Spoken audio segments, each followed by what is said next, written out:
എല്ലാവരും എനർജറ്റിക് ആണോ? ആണോ? ഞാൻ കേട്ടിട്ടുള്ളത് കോഴിക്കോടുള്ള ആളുകൾ ഭയങ്കര എനർജി ഉള്ള ആളുകളാണ്. ആണോ? എനിക്ക് എങ്ങനെ അറിയാൻ പറ്റുക?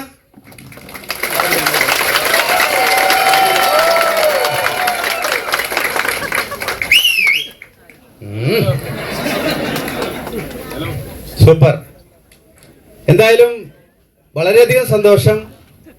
ഞാൻ രണ്ടാമത്തെ പ്രാവശ്യമാണ് ഗസ്റ്റായിട്ട് ഈ ഹാളിൽ വരുന്നത്. എപ്പോ വരുമ്പോഴും എല്ലാവരും എനർജറ്റിക്ക തന്നെയല്ല. കഴിഞ്ഞ പ്രാവശ്യം ഞാൻ വന്നപ്പോ ടെക്നിക്കൽ അല്ലാതെ ഇരുന്ന ആളുകൾ ഇപ്പൊ ടെക്നിക്കലായിട്ടാണ് എന്റെ മുന്നിൽ ഇരിക്കുന്നത്. ഹലോ, ലാസ്റ്റ് ടൈം ഞാൻ വന്നപ്പോ പുതിയതായിട്ട് ഒരു സംശയ ദൃഷ്ടിയോട് കൂടിയിട്ട് ഏതെങ്കിലും ബന്ധു, സുഹൃത്ത്, ചേച്ചി, അനുജത്തി, കൂട്ടുകാരൻ വിളിച്ചിട്ട് അവരെ പിണക്കണ്ടെന്ന് വിചാരിച്ചു വന്ന ആളുകളൊക്കെ ഇന്ന് സ്റ്റാറും റോയൽറ്റിയാണ് അല്ലേ? റഫീഖ് സാർ ഇവിടെ ഇരിക്കുന്നുണ്ട്. എനിക്ക് തോന്നുന്നു ഡയമണ്ട് എവല്യൂഷൻ പ്രോഗ്രാം എന്നൊരു പ്രോഗ്രാം നമ്മുടെ ഓൾ കേരളയില് വർഷങ്ങൾക്ക് മുന്നേ, കൊറോണയ്ക്ക് മുന്നേ ഓർഗനൈസ് ചെയ്തു. അന്ന് വടകരയിൽ ഒരു പ്രോഗ്രാം നടന്നിട്ടില്ല, അങ്ങനെയൊന്നും ഒരു പ്രോഗ്രാം നടന്നിട്ടില്ല. ഫസ്റ്റ് പ്രോഗ്രാമാണ് എൻ്റെ ഒരു ഹോൾ പ്രോഗ്രാം. ആ പ്രോഗ്രാമിന് നിർബന്ധനായിട്ട് വന്നൊരു വ്യക്തിയാണ് ഇന്ന് സ്റ്റാർ പേളായിട്ട് ഇവിടെ ഇരിക്കുന്നത്, റഫീഖ് സാറ്. അപ്പോ ഇന്നിവിടെ വന്ന വ്യക്തികളില് പുതിയതായിട്ട് വന്ന ആരെങ്കിലും ഉണ്ടെങ്കിൽ ഫസ്റ്റ് ടൈം ആർസിഎം പ്രോഗ്രാം കേൾക്കാൻ എത്ര പേര് വന്നിട്ടുണ്ട്? വാവ്, ഒരുപാട് ആളുണ്ട്. നമ്മുടെ സീനിയർ ആർസിഎംകാര് ഇവർക്ക് എങ്ങനെയാ നമ്മൾ സ്വീകരിക്കുക? കീസോളിന്റെ കയ്യടി നെഹമേടെ പഠിപ്പിച്ചിട്ടുണ്ടോ? കീസോൾ കയ്യടി എത്ര പേർക്ക് അറിയാം? അത് കാണിച്ചേ. Very good. കാരണം എല്ലാവർക്കും, എല്ലാ നവാഗതർക്കും ആർസിഎം കുടുംബത്തിലേക്ക് ഹാർദമായ സ്വാഗതം. ഇന്ന് പുതിയതായിട്ട് വന്നിരിക്കുന്ന വ്യക്തികൾ വളരെ ശ്രദ്ധപൂർവ്വമായിരിക്കുക.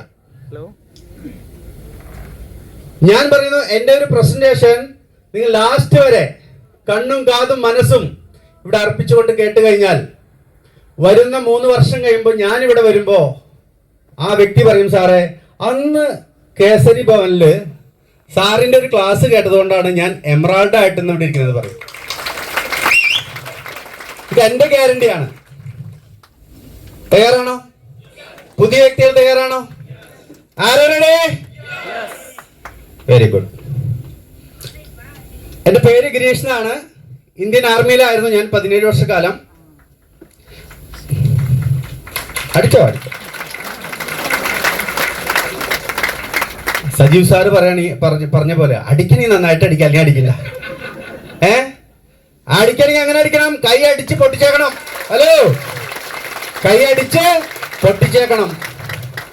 മിനിമം കണ്ണട മാറ്റാൻ പറ്റുമല്ലോ അല്ലേ? എന്റെ ഗ്രേറ്റ് ഗുരുനാഥൻ കഴിഞ്ഞ മാസം ഇവിടെ വന്നിരുന്നു, രാജൻ സാറ് അല്ലേ? എന്നെ ഞാനാക്കി മാറ്റിയ എന്റെ ഗ്രേറ്റ് ഗുരുനാഥനാണ് ഡോക്ടർ രാജൻ സാറ്. ഒരു നല്ല കൈ അദ്ദേഹത്തിന് വേണ്ടി കൊടുക്കാം. എത്ര പേര് അദ്ദേഹത്തിന്റെ ക്ലാസ്സിൽ ഉണ്ടായിരുന്നു? വാവ്. പിന്നെന്തിനാ പോന്നെ? ആരോഗ്യം കിട്ടിയില്ലേ?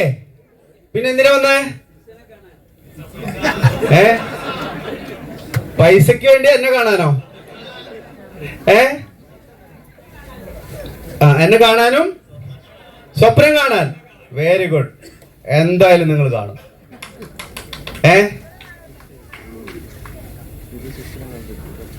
പട്ടാളത്തിൽ 17 വർഷം ജോലി ചെയ്തു.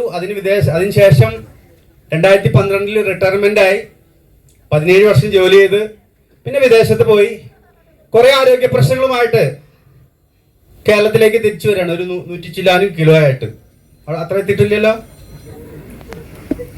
100 ചില്ലാനും കിലോ ആയിട്ട് എത്തുമ്പോ കൊളസ്ട്രോളും നടുവേദനയും, നിങ്ങൾക്കറിയാം എസിന്റെ ഉള്ളിലൊക്കെ കുറെ നേരം ഇരുന്ന് കഴിഞ്ഞാൽ കാലുവേദന, കൈവേദന, ഒരുപാട് പ്രശ്നം ഉണ്ടാവും അല്ലേ? അങ്ങനെ വന്നൊരു വ്യക്തിയാണ്, എൻ്റെ സ്വന്തം പെങ്ങളാണ് എന്നെ ആർസിഎം പരിചയപ്പെടുത്തുന്നത്. പെങ്ങൾക്ക് കൈയടിച്ചോ? കുഴപ്പമില്ല. ചേച്ചി പറഞ്ഞു, ഗിരീഷേ നീ കൊളസ്ട്രോൾ അല്ലേ, നമ്മുടെ തവിടെണ്ണ കുടിച്ചു കഴിഞ്ഞാൽ കൊളസ്ട്രോൾ മാറും. ഞാൻ സമ്മതിക്കുക. ഞാനാരാ മോൻ? ഞാൻ ചേച്ചിയോട് ആരത് പറഞ്ഞേ? ഓയിൽ കുടിച്ച കൊളസ്ട്രോൾ കൂടുതലുള്ളൂ, കുറയുന്ന ആര് പറഞ്ഞു? ഞങ്ങളൊരു ക്ലാസ് കേട്ടു ഡോക്ടർ രാജൻ സാറിന്റെ. ആ ക്ലാസ്സിൽ ഓയിൽ കഴിച്ചിട്ട് കൊളസ്ട്രോൾ മാറിയ ആളുകളെയും പ്രഷർ മാറിയ ആളുകളൊക്കെ കണ്ടു അത്രേ. എനിക്ക് വിശ്വാസം വരോ? നമ്മൾ കണ്ടിട്ട് പോലും വിശ്വസിക്കുന്നില്ല, പിന്നീട് കാണാതെ അല്ലേ? അപ്പൊ ചേച്ചി പറഞ്ഞു എന്നാ നീ ഇംഗ്ലീഷ് മരുന്ന് കഴിച്ചോ. അപ്പൊ എനിക്ക് എല്ലാ ഇംഗ്ലീഷ് മരുന്നും ഫ്രീ ആയിട്ട് കിട്ടും. കാരണം ഞാൻ പട്ടാളക്കാരനായതുകൊണ്ട് ഞങ്ങൾക്ക് ECHS ഫെസിലിറ്റീസ് ഉണ്ട്, എല്ലാ മരുന്നും ഫ്രീ ആയിട്ട് കിട്ടും. പക്ഷേ ഇംഗ്ലീഷ് മരുന്നിനോട് എനിക്ക് താല്പര്യമില്ലാത്തത് കൊണ്ട് തന്നെ ഞാൻ ചേച്ചിയോട് പറഞ്ഞു ഈ ഡോക്ടറിന്റെ ക്ലാസ് എവിടെ നിന്ന് കേൾക്കാൻ പറ്റുക. അങ്ങനെയാണ് ഡോക്ടർ രാജൻ സാറിന്റെ ക്ലാസ് കേൾക്കാനുള്ള ഒരു ഓപ്പർച്യൂണിറ്റി എനിക്ക് ഉണ്ടായത്. അന്ന് റൈസ് പേനോല് കഴിച്ച ആളുകളുടെ അനുഭവം കേട്ടപ്പോഴാണ് ഞാൻ ഓയിൽ കഴിക്കാൻ തുടങ്ങിയത്. ഇതൊരു ബിസിനസ് ചെയ്യാനോ സ്റ്റാർ എംബ്രോയിഡറി എന്ന് വിചാരിച്ചിട്ടോ കമ്പനിയുടെ റൈസിംഗ് കോറിലേറ്റോ എന്ന് വിചാരിച്ചിട്ടോ ഒന്നും ഇതിലേക്ക് വന്നൊരു വ്യക്തിയല്ല. അങ്ങനെ ഈ പ്രൊഡക്റ്റ് കഴിച്ചപ്പോ ഇവിടെയും റൈസ് പേനോല് കഴിക്കുന്ന ആരെങ്കിലൊക്കെ ഉണ്ടോ? ആഹാ, ഇതിപ്പോ ചാലക്കുടിക്കാരെ വലുത്തുള്ളവര്, ചാലക്കുടിക്കാരെല്ലാവരും ഓയിൽ കുടിക്കില്ലപ്പോ, കുടിയന്മാരാ, അതറിയാം. ഞങ്ങളുടെ നമ്പർ കട്ടാക്കി ഇപ്പൊ വേറെ ആരോ അല്ലേ? ആ കുടിയല്ല, നമ്മുടെ റൈസ് പേനോല് കുടി ഞാൻ പറഞ്ഞത്, അത് മാത്രമേ ഓർമ്മ വരുന്നുള്ളൂ അല്ലേ? ഓക്കെ. അപ്പോ അങ്ങനെ ഉപയോഗിച്ച് തുടങ്ങിയൊരു വ്യക്തിയാണ്. എൻ്റെ ആരോഗ്യനില കുറച്ച് ശരിയായപ്പോഴാണ് എനിക്ക് ഇതിലൊന്ന് വിശ്വാസം വരികയും അതേപോലെ അതിനുശേഷം അവിടുന്ന് നമ്മുടെ പെരുമ ഓഡിറ്റോറിയം, പയ്യോളി പെരുമ ഓഡിറ്റോറിയത്തിൽ ഒരു പ്രോഗ്രാം ഉണ്ടെന്ന് പറഞ്ഞ് സാർ എന്നെ കൊണ്ടുവന്നു. എനിക്ക് വരാൻ ഇഷ്ടമുണ്ടായിരുന്നോ? എന്താ തോന്നുന്നു, ഇഷ്ടമുണ്ടായിരുന്നോ? ഞാൻ പറഞ്ഞു സാറേ ഈ മല്ലിമുളക് ഉപയോഗിക്കാൻ ഈ പെരുമേലിക്ക് പോകേണ്ട ആവശ്യം എന്താ? കോഴിക്കോട് ഇന്നൊരു മാർക്കറ്റിൽ നിന്ന് മല്ലിമുളക് വാങ്ങി ഉപയോഗിച്ച് ക്ലാസ് കേട്ടിട്ടല്ലോ. ആള് പറഞ്ഞു ഗിരീഷ് ഒന്ന് വന്നു നോക്ക്, വരൂ, എന്നെ വിശ്വസിക്കൂ. അങ്ങനെ ഡോക്ടർ രാജൻ സാറ് എയർഫോഴ്സുകാരനായതുകൊണ്ടും എനിക്ക് കൊളസ്ട്രോൾ നോർമൽ ആയതുകൊണ്ടും വേറെ പണി ഇല്ലാത്തത് കൊണ്ടും ഞാൻ സാറിന്റെ കൂടെ വന്നതാണ് ഞാൻ ഇന്നിവിടെ നിൽക്കാൻ കാരണം. ആ പെരുമ ഓഡിറ്റോറിയത്തിൽ ഞാൻ വരുമ്പോ നമുക്കറിയാം ചാലക്കുടിയിൽ അന്ന് വലിയ ക്ലാസ്സുകളൊന്നുമില്ല, ചെറിയ ഒരു 10 പേര് 15 അല്ലെങ്കിൽ 20 മാക്സിമം 50 പേരുടെ ക്ലാസ് ആണുള്ളൂ ചാലക്കുടിയിൽ. എനിക്കറിയില്ലായിരുന്നു ആയിരക്കണക്കിന് ആളുകൾ നിറഞ്ഞു കവിഞ്ഞിരിക്കുന്നു. ഞാൻ വന്നു കഴിഞ്ഞപ്പോ ഹാള് നിറഞ്ഞു കവിഞ്ഞ് ഇല്ല അറ്റത്തിരിക്കുന്ന വ്യക്തികൾ, ആ ചുമരിനോട് ചേർന്ന് കുറെ ആളുകൾ ഇരിക്കുന്നുണ്ട്, ലാസ്റ്റ് വന്ന ആളുകൾ അല്ലേ? ഇതേപോലെ ഞാനും ലാസ്റ്റ് വന്ന് ഇന്ന് ഏറ്റവും ഫ്രണ്ടിൽ നിങ്ങളുടെ മുന്നിൽ നിൽക്കുന്നത്. ഹലോ, ഇങ്ങനെ ഫ്രണ്ടിലേക്ക് വരാൻ ആഗ്രഹമുണ്ടോ? എത്ര പേര്? അന്ന് ഞാൻ സാധാരണക്കാർക്ക് ആർസിമിനോട് വിജയിക്കാൻ പറ്റുമെങ്കിൽ, ഒരു വീട്ടമ്മയ്ക്ക് വിജയിക്കാൻ പറ്റുമെങ്കിൽ, ഒരു ഗവൺമെന്റ് ജോലിക്കാരന് ആവശ്യമുണ്ടെങ്കിൽ RCM, ഒരു വിദ്യാഭ്യാസം കുറഞ്ഞ ഒരു വ്യക്തിക്ക് വിജയിക്കാൻ പറ്റുമെങ്കിൽ എനിക്കും വിജയിക്കാൻ പറ്റും. എനിക്ക് വിജയിക്കണമായിരുന്നു. അന്ന് എടുത്തൊരു തീരുമാനമാണ് എന്നെ പടിപടിയായിട്ട്, നമ്മൾ പറയാറുണ്ട് ഓരോ പടികൾ കയറും തോറും ഓരോ സ്വപ്നം പൂത്തിയിടുന്നു അല്ലേ? വരുമ്പോ വലിയ സ്വപ്നമൊന്നുമില്ല, ഇഷ്ടം കൊണ്ടൊന്നല്ല വന്നത്. പക്ഷേ ക്ലാസ് കേട്ട് കഴിഞ്ഞപ്പോ തോന്നി എന്നെ ഇവിടെ കൊണ്ടുവന്ന ഒരാള് പറഞ്ഞ പോലെ അല്ല RCM ഡിഫറെന്റ് ആണ്, ആണല്ലേ? പിന്നെ നമ്മൾ ശ്രദ്ധിക്കാൻ തുടങ്ങി, പതുക്കെ സീരിയസ് ആയി. ഇന്ന് ഞാൻ സ്റ്റാർ എംബ്രോയിഡറി അച്ചീവറായിട്ട് നിൽക്കുമ്പോഴും രസകരമായ കാര്യം, എന്നോട് ഇത് പറഞ്ഞ എന്റെ പെങ്ങൾക്ക് ഇപ്പോഴും RCM മനസ്സിലായിട്ടില്ല. എന്താണ് എന്നോട് ഇത് പറഞ്ഞ എന്റെ ചേച്ചിക്ക് ഇപ്പോഴും RCMന്റെ പ്രൊഡക്റ്റ് മാത്രമേ തലേ കയറിയിട്ടുള്ളൂ, ഇതിന്റെ അവസരം തലേ കയറിയിട്ടില്ല. ഞാൻ ചെന്ന് ചേച്ചിയോട് ഇതിന് 21 സ്റ്റെപ്പ് ഉണ്ട് ചേച്ചി, ഇവിടെ കാണിച്ചില്ലേ, അതെങ്ങനെയാ? അയ്യോ ഗിരീഷ് എന്റെ തല പെരുത്ത് കയറി, നീ എന്നോട് പറയില്ലേ? ഇതൊക്കെ കേൾക്കാൻ അവർക്ക് ത്രാണിയില്ല. കാരണം സാധാരണ ചിന്താഗതിയുള്ള ആളുകൾക്ക് ഇത് ഉൾക്കൊള്ളാൻ പറ്റില്ല, ആണല്ലേ? നമ്മൾ പറയും സാധാരണക്കാരെ അസാധാരണക്കാരാക്കി മാറ്റുന്ന പ്രസ്ഥാനമാണ് RCM എന്ന് പറയും. ഞാൻ പറയും തെറ്റാ. അസാധാരണ ചിന്താഗതിയുള്ള സാധാരണക്കാരെ അസാധാരണക്കാരാക്കി മാറ്റുന്ന പ്രസ്ഥാനമാണ് RCM. നമ്മൾ കാണുമ്പോൾ സാധാരണക്കാരനായിരിക്കും, ചിലപ്പോൾ കൂലിപ്പണിയായിരിക്കും, പക്ഷെ അവന്റെ തോട്ട്, അവന്റെ ചിന്താഗതി അസാധാരണമായിരിക്കും. ശരിയല്ലേ? എനിക്ക് വിജയിക്കണം, വിജയിച്ചേ മതിയാവൂ. അവൻ എന്നും എന്തെങ്കിലും പുതിയ കൺസെപ്റ്റ് തേടിക്കൊണ്ടിരിക്കുന്ന ഒരാളായിരിക്കും. ഒരു അവസരം. അങ്ങനെ വിജയിക്കാൻ ലൈഫിൽ ആവശ്യമുള്ള ആളുകൾക്കുള്ളതാണ് യഥാർത്ഥത്തിൽ RCM. അങ്ങനെയുള്ളവരാണ് അവിടെ ഇരിക്കുന്നവര്. എത്ര പേര് RCM ഞാൻ എന്തായാലും വിജയക്കൊടി പാറിച്ചിരിക്കുമെന്ന് ഉറച്ച തീരുമാനം എടുത്ത എത്ര പേരുണ്ട്? വാവ്. അങ്ങനെയാണെങ്കിൽ നമ്മുടെ RCM പ്രയാണം തുടങ്ങിയാലോ? ഒരു നല്ല കൈയ്യടി കൂടി തുടങ്ങാം. ഓക്കെ, ഒരു പ്രസന്റേഷൻ എൻ്റെ കയ്യിലുണ്ട്. കുറച്ച് സ്ലൈഡ് മാറിപ്പോയാ. Welcome to RCM Abhiyan for your bright future. തുടക്കത്തിൽ നമ്മൾ മല്ലി മുളകൊക്കെ ഉപയോഗിക്കുമ്പോൾ ഒരു കാരണവശാലും എന്താണ് മറ്റുള്ളവർക്ക് ഡിസ്റ്റർബ് ഇല്ലാത്ത രീതിയിൽ ഇരിക്കില്ല, എന്താ പറയുന്നത്. അതേപോലെ തന്നെ എല്ലാവരും മൊബൈലുകൾ സൈലന്റ് മോഡിൽ വെച്ചോളൂ കേട്ടോ. കാരണം അതിൻ്റെ ഓരോ പ്രസന്റേഷനും വളരെ ഇമ്പോർട്ടൻ്റ് ആണ്. നിങ്ങൾക്കത് വളരെ ഗുണം ചെയ്യും ലാസ്റ്റ് വരെ. അത് പുതിയ വ്യക്തികൾക്കായിക്കോട്ടെ പഴയ വ്യക്തികൾക്കായിക്കോട്ടെ. എന്നോട് പറഞ്ഞൊരു മിക്സഡ് കാറ്റഗറി ആയിരിക്കും അല്ലേ. അപ്പം അതുകൊണ്ട് തന്നെ എല്ലാവർക്കും ഗുണം ചെയ്യുന്നൊരു പ്രസന്റേഷനാണ്. അതുകൊണ്ട് എല്ലാവരും മൊബൈൽ ഫോണുകൾ സൈലന്റ് മോഡിൽ വെക്കുക. ഞാൻ പറയാറുണ്ട്, മൊബൈല് ശബ്ദിക്കുന്ന ആൾക്ക് 100 രൂപ ഫൈൻ. അതുകൊണ്ട് തന്നെ RCM കട ചാലക്കുടിയിൽ ചെറുതായിട്ടുണ്ട്. നമ്മുടെ നേഹ മേഡത്തിൻ്റെ ഫാദറിൻ്റെ ഷോപ്പായിരുന്നു. അങ്ങനെ ജസ്റ്റ് പ്രൊഡക്റ്റ് മേടിക്കാൻ വേണ്ടി ഒരു ഐഡിയ എടുത്ത് വെച്ചു. അത് ഇത്ര വലിയൊരു സംഭവമായിട്ട് മാറുന്ന എൻ്റെ വൈഫിന് അന്ന് അറിയില്ലായിരുന്നു. ഇന്ന് വളരെ സന്തോഷമല്ലേ വൈഫ്? നല്ല സന്തോഷത്തോടെ ഇരിക്കുന്ന അല്ലേ?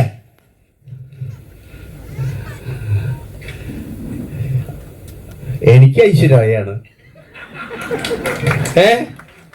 ശരിയല്ലേ?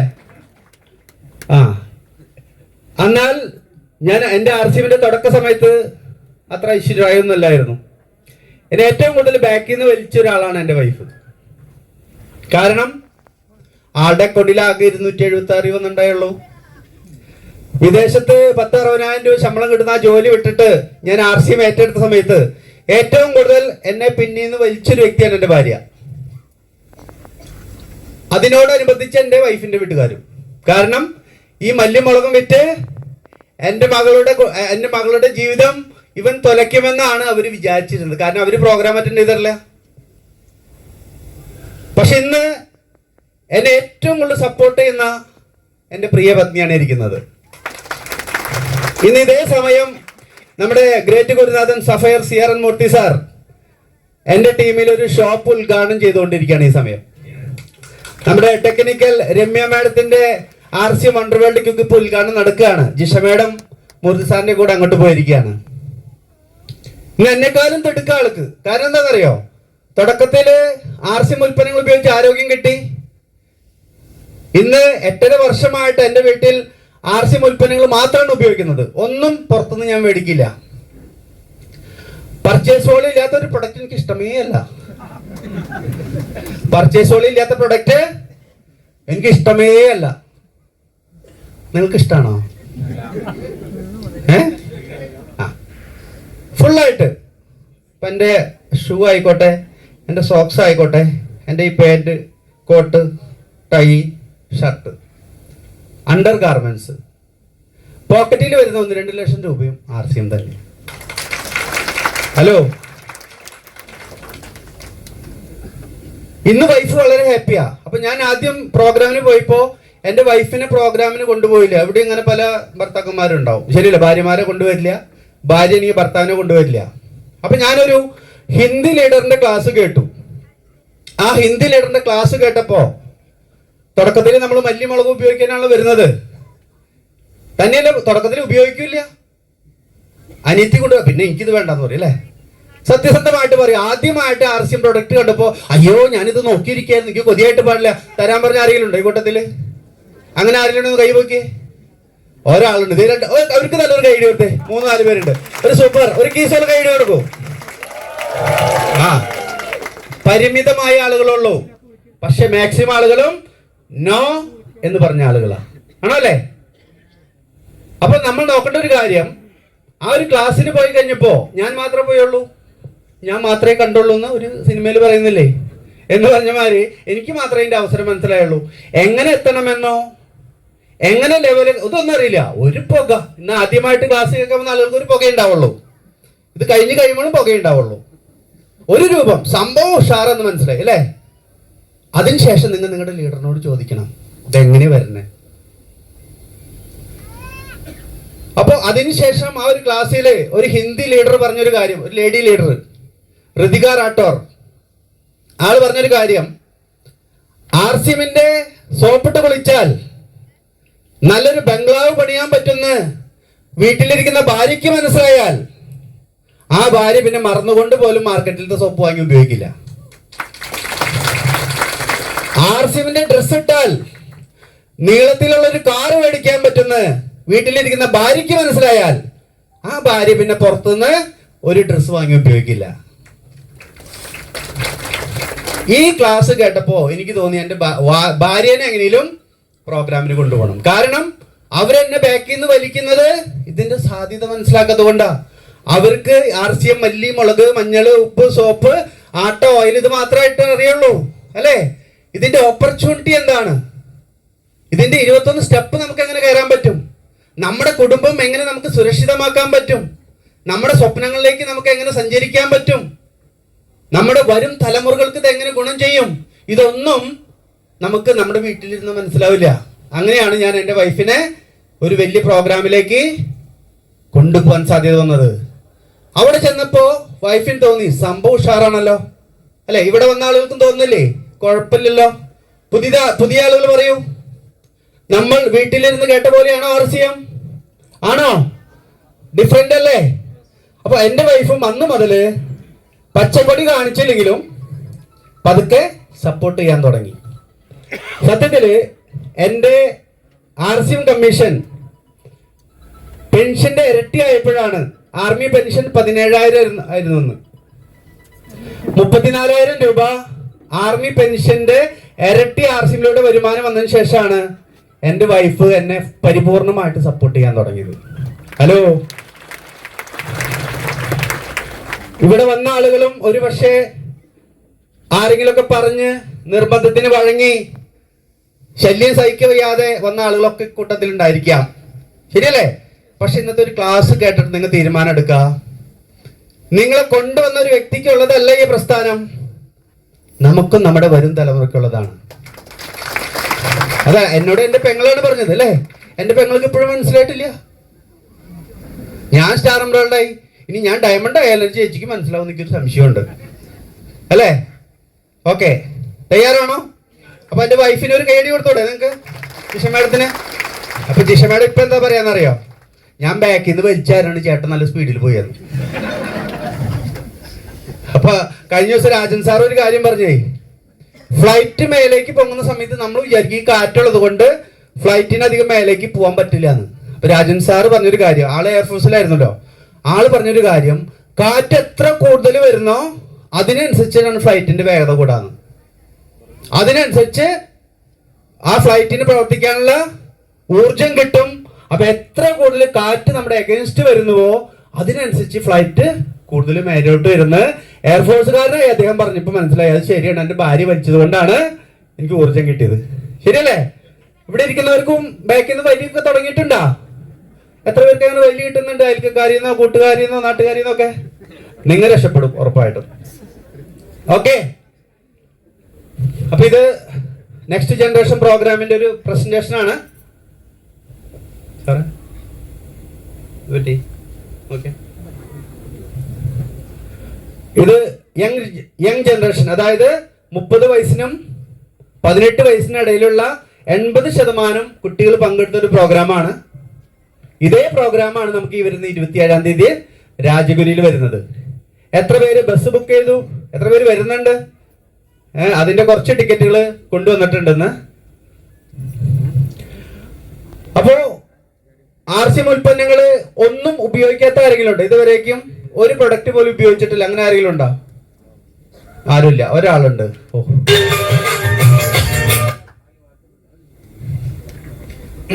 അയ്യാ, ഓക്കെ, താങ്ക് യു. അപ്പോ ഇതാണ് ഞാൻ പട്ടാളക്കാരനായിരുന്നു എന്ന് പറഞ്ഞു അല്ലേ? ഞാൻ പട്ടാളത്തിലൊരു ഡ്രൈവറായിരുന്നു. എൻ്റെ കുടുംബ പശ്ചാത്തലം എന്ന് പറയുന്നത് ഭയങ്കര പണക്കാരനായിരുന്നു. ഞങ്ങൾ 10 മക്കളാ. 10 മക്കളിൽ 8 പെങ്ങന്മാരാ, 8 സിസ്റ്റേഴ്സാ എനിക്ക്. ഞാൻ ഏറ്റവും ഇളയതാ. എൻ്റെ ചേട്ടൻ ഏറ്റവും മൂത്തതാ, ഏറ്റവും മേലെ. അതിനിടയ്ക്ക് 8 സിസ്റ്റേഴ്സാ. സ്നേഹത്തിനൊരു കുറവുണ്ടായില്ല, ഇപ്പോഴും ഇല്ല. ആരുമായിട്ടൊരു വഴക്കില്ല, ഒന്നുമില്ല. പക്ഷേ പൈസ ഉണ്ടായില്ല. ഇന്ന് 2 പെൺപിള്ളേരെ കല്യാണം കഴിക്കുക, അല്ല വേണ്ട ഒരു കൊച്ചിനെ കല്യാണം കഴിക്കുക ആളുകൾ പെടാപ്പാടുകൊണ്ടാണ് അല്ലേ? ഞാൻ പട്ടാളത്തിൽ പോയപ്പോൾ കൂട്ടുകാരന്മാർ പറയും, എടാ എൻ്റെ പെങ്ങളുടെ കല്യാണം ആനയാണ് ചേനയാണ്, എനിക്ക് ചിരി നട്ട് പാടില്ല. 8 പെങ്ങന്മാരാ, അവനാകെ ഒരു പെങ്ങളുള്ളൂ. ശരിയല്ലേ? അവൻ ഒരു പെങ്ങളുടെ കല്യാണം കഴിക്കാനായിട്ട് തലയിൽ ലോഡ് വെച്ചുകൊണ്ട് നടക്കാം. ഞാൻ 8 പെങ്ങന്മാരുണ്ടായിട്ട് ഞാൻ കൂസില്ലാതെ നടക്കുക. കാരണം എന്താണ്? ഞാൻ കൂസിട്ട് കാര്യമില്ലല്ലോ. ശരിയല്ലേ? അത്രയും ദാരിദ്ര്യം അനുഭവിച്ചൊരു വ്യക്തിയാണ് ഞാൻ. 7ാം ക്ലാസ് മുതൽ ഞാൻ പല പല ജോലികള്, തെങ്ങ് കയറ്റം, കവുങ്ങ് കയറ്റം, തേങ്ങ പൊതിക്കല്, പാറമടയിൽ ലോഡിങ്, ചെയ്യാത്ത പണികളൊന്നുമില്ല. പക്ഷേ കുടുംബം കരകയറ്റണമെന്നൊരു ആഗ്രഹം എനിക്ക് എപ്പോഴും ഉണ്ടായിരുന്നു. ഞാൻ +2 പഠിക്കുന്ന സമയത്താണ് ഡിവൈൻ ധ്യാന കേന്ദ്രത്തിന്റെ അവിടെ ഞാൻ ചുമട്ടുതൊഴിലാളിയായിട്ട് ജോലി വാങ്ങുന്നത്. അങ്ങനെ ഞാൻ ചുമട്ടുതൊഴിലാളിയായിട്ട് നീലമുണ്ടും നീല ഷർട്ടും ചുവന്ന തോർത്തും കെട്ടി ചുമട്ടുതൊഴിലാളിയായിട്ട് ഞാൻ വർക്ക് ചെയ്യുന്ന സമയത്താണ് എനിക്ക് പട്ടാളത്തിലേക്ക് സെലക്ഷൻ കിട്ടുന്നതും ഞാൻ അങ്ങനെ പോകുന്നതും. അപ്പൊ ആലോചിച്ച് നോക്കുക, ഒരു വ്യക്തി എത്രത്തോളം കഷ്ടപ്പാട് സഹിച്ചിട്ടുണ്ട്. ശരിയല്ലേ? പക്ഷേ ലൈഫിൽ എന്തെങ്കിലും ദൈവം ഒരു വഴി കാണിച്ചു തരുന്ന എനിക്ക് നല്ല ഉറപ്പുണ്ടായിരുന്നു. കാരണം നമ്മൾ മോശമായിട്ടൊന്നും ആരോടും ചെയ്തിട്ടില്ല. അങ്ങനെ എൻ്റെ കുടുംബ പശ്ചാത്തലം അതാണ്. എന്ന് പറഞ്ഞാൽ മിഡിൽ ക്ലാസ്സും അല്ല, ലോവർ മിഡിൽ ക്ലാസ്സും അല്ല, വെരി വെരി പുവർ ഫാമിലി ആയിരുന്നു. അങ്ങനെ വന്നൊരു കുടുംബമാണ്. അതുകൊണ്ട് തന്നെ എവിടെങ്കിലും രക്ഷപ്പെടണം. അതുകൊണ്ടാണ് പട്ടാളത്തിൽ പോയതും അതിനുശേഷം വിദേശത്ത് പോയതും ഒക്കെ തന്നെ. നമ്മളൊക്കെ അങ്ങനെ തന്നെയല്ലേ? പല പല ജോലികൾ പല മേഖലയിൽ ചെയ്തിട്ടുള്ള നിങ്ങൾ ആരെങ്കിലും ഉണ്ടെങ്കിൽ അതിനർത്ഥം നമ്മുടെ കുടുംബം രക്ഷപ്പെടുത്തുന്ന വലിയ ആഗ്രഹമുള്ളത് കൊണ്ട് ആണോ അല്ലേ? മടിയന്മാരെ ഏതെങ്കിലും കവലയിലിരിക്കും, കുടുംബം രക്ഷപ്പെടുത്തുന്ന ആഗ്രഹമുള്ള ആളുകൾ എന്തെങ്കിലുമൊക്കെ ചെയ്യും. ഓക്കെ, പക്ഷെ രക്ഷപ്പെട്ടോ? ഇല്ല. പക്ഷേ ആർസിമിലേക്ക് വന്നു. പട്ടാളത്തിൽ ഇതായിരുന്നു, എൻ്റെ ഡ്രൈവറായിരുന്നു ഞാൻ. ആ ഒരു വ്യക്തി ഇന്ന് കമ്പനിയുടെ റൈസിംഗ് കോർ ലീഡറായിട്ടാണ് നിങ്ങളുടെ മുന്നിലേക്കുന്നത്. അതെന്റെ ഇച്ഛാശക്തിയാണ് അതിന് ഏറ്റവും വലിയ കാര്യം. ഇച്ഛാശക്തി, ദൃഢനിശ്ചയം, വിജയിക്കണമെന്നുള്ളൊരു അഗ്നി എൻ്റെ ഉള്ളിലുണ്ടായിരുന്നു. അങ്ങനെ അഗ്നി നിങ്ങളുടെ ഉള്ളിലുണ്ടോ? സക്സസ് ആവാനുള്ളൊരു അഗ്നി എത്ര പേരുടെ ഉള്ളിലുണ്ട്? കൈ പൊക്കിയാൽ നോട്ടെ. ഇടയ്ക്കിടയ്ക്ക് കൈ പൊക്കിക്കൊണ്ടിരുന്നു. എനിക്ക് ആർക്കൊക്കെയാണ് കൈ വേനുള്ളത്, കാല് വേനുള്ളത്? ബീജൊക്കെ നമുക്ക് ഉപയോഗിക്കാമല്ലോ. അപ്പൊ ഇന്ന് റൈസിംഗ് കോർ ലീഡറാണ്. എനിക്ക് വളരെ സന്തോഷമുണ്ട്. പണ്ട് ഞാൻ കോഴിക്കോട് വന്നാലും എന്നെ ആരും നോക്കാനില്ല. പണ്ട് ഞാൻ ചെന്നൈയിൽ പോയാലും എന്നെ ഒരാളും സ്വീകരിക്കാനില്ല. ഞാൻ പട്ടാളത്തിലിരിക്കുമ്പോൾ എത്രയോ ചെന്നൈ റെയിൽവേ സ്റ്റേഷനിൽ ഞാൻ കിടന്നിട്ടുണ്ടെന്ന് അറിയാം. പക്ഷെ ഇന്ന് ഇന്ത്യയുടെ ഏതൊരു സ്റ്റേഷനിൽ ഞാൻ ചെന്നിറങ്ങിയാലും എന്നെ വണ്ടി കൊണ്ടുവന്ന് സ്വീകരിക്കാൻ ആളുകളുണ്ട്. ഹലോ, ചെന്നൈയിൽ പോയിക്കോട്ടെ, കോഴിക്കോട് വന്നോട്ടെ, ഇന്ത്യയുടെ ഏത് സ്റ്റേഷനിൽ ചെന്നിറങ്ങിയാലും അവിടെ എന്നെ സ്വീകരിക്കാനായിട്ട് കാറ് കൊണ്ടുവരാൻ ആളുണ്ട്. കാരണം ഞാനൊരു കമ്പനിയുടെ റൈസിംഗ് കോർ ലീഡർ ആയതുകൊണ്ടാണ്. ഹലോ, നിങ്ങൾ ആഗ്രഹിക്കുന്നുണ്ടോ? ഈ കോഴിക്കോട് വരുമ്പോ നോക്കൂ, എനിക്ക് തന്നൊരു അംഗീകാരമാണ് ഈ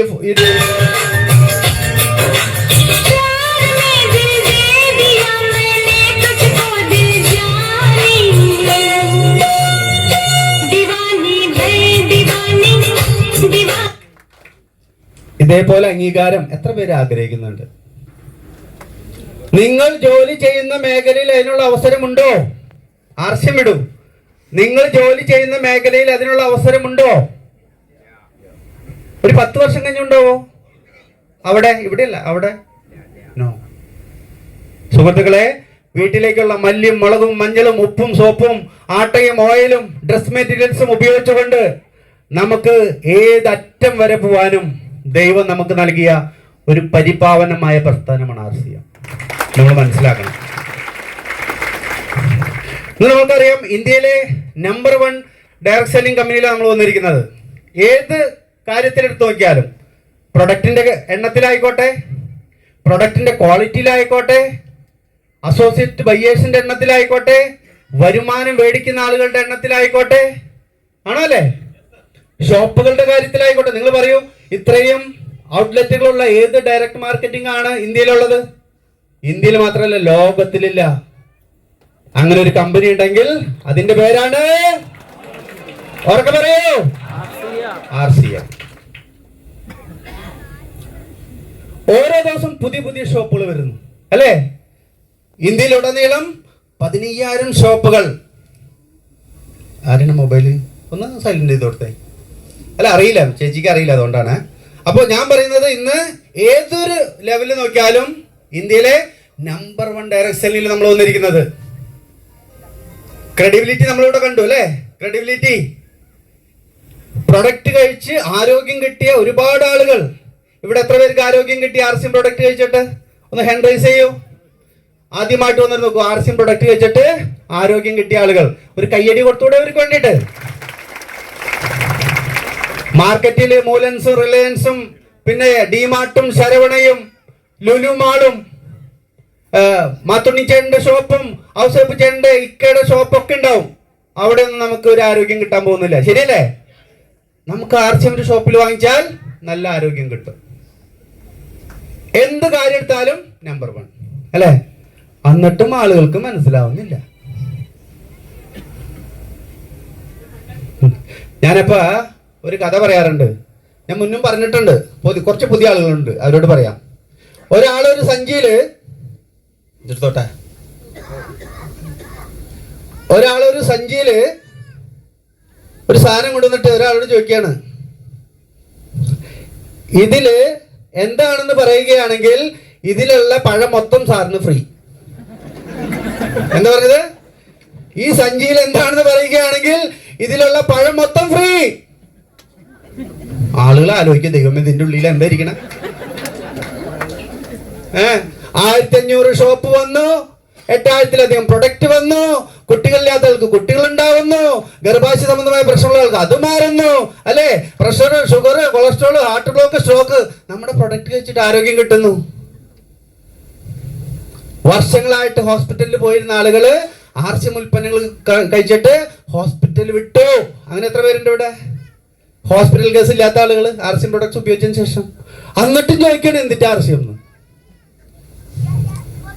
രണ്ടാമത് ചോദിക്കുകയാണ്, ഇതിൽ എത്ര പഴമുണ്ടെന്ന് പറയുകയാണെങ്കിൽ ഇതിലുള്ള 12-ന് 12 ഫ്രീ. എന്താ പറഞ്ഞത്? ഇതിൽ എത്ര പഴമുണ്ടെന്ന് പറയുകയാണെങ്കിൽ ഇതിലുള്ള 12-ന് 12 നിങ്ങൾക്ക് ഫ്രീ. അതിന്റെ നിയമം എത്ര പഴം ഉണ്ടണാവോ? കൂലിപ്പണിക്കാര് വിജയിക്കുന്നു, ഗവൺമെന്റ് ജോലിക്കാര് വിജയിക്കുന്നു, വിദ്യാഭ്യാസം ഇല്ലാത്ത സുന്ദരൻ, എന്താ പറയാ, 5ാം ക്ലാസ് വിദ്യാഭ്യാസമുള്ള സുന്ദരൻ സാറ് സ്റ്റാർ പേളാവുന്നു. 78 വയസ്സുള്ള മാഡം ഇപ്പൊ പറഞ്ഞു റണ്ണറായി. എന്നിട്ട് ആലോചിക്കുക ബുദ്ധിമാന്മാര് അല്ലെ? എന്ത് അവസ്ഥയാന്ന് നോക്കി. ശരിയാണോ ഞാൻ പറഞ്ഞത്? എന്തിട്ടാ ആലോചിക്കുന്നെന്ന് തൃശ്ശൂർ ഭാഷയിൽ പറയുകയാണെങ്കിൽ അല്ലേ? വീട്ടിലേക്കുള്ള മല്ലിമുളകും വിഷം മാർക്കറ്റിൽ നിന്ന് വാങ്ങിച്ചു കഴിക്കേണ്ട പകരം എവിടെ നിന്ന് വാങ്ങിക്കണം? അത് വായ തുറന്ന ആളോട് പറയണം. വല്ല ബുദ്ധിമുട്ടുണ്ടോ? ഭയങ്കര ബുദ്ധിമുട്ടാ. വലിയ തുണിക്കടയിൽ പോയിട്ട് നല്ല അടിപൊളി ചുരിദാർ വാങ്ങിച്ചിട്ട് എടി എന്റെ ചുരിദാർ കണ്ടോ എന്ന് പറയാൻ ഒരു ബുദ്ധിമുട്ടില്ല. എന്റെ അവള് പോയിട്ട് 10 ചുരിദാർ വാങ്ങിച്ചാൽ നമുക്കൊന്നും കിട്ടാൻ പോണില്ല, ശരിയല്ലേ? പക്ഷെ അടിപൊളി ചായ കുടിച്ചിട്ട് ഈ ചായ സൂപ്പർ ആണെന്ന് പറയാൻ ഭയങ്കര ബുദ്ധിമുട്ടാ. രക്ഷപ്പെട്ടാലോ? നമ്മുടെ ചായപ്പൊടി സൂപ്പറാണോ ഒന്ന് പറഞ്ഞല്ലോ. ഒരു അടിപൊളി ചായ എന്ന് പറഞ്ഞ് ഇങ്ങനെ കാണിച്ചിട്ട് അങ്ങനെ പറയൂ, എല്ലാവരും പറയൂ. കുടിച്ചവര് മാത്രം പറയൂ. പറയാൻ തെറ്റാ, നിങ്ങൾ പറയും വേണ്ട. ചായപ്പൊടി എങ്ങനെയുണ്ട് അല്ലേ? ഏതാ സിനിമ വന്നത്? ഒരു സിനിമ ഒന്നുമില്ല, ചാന്തപ്പൊട്ടല്ല, അത് വേറെ നല്ല അടിപൊളി സിനിമ. തുടരും.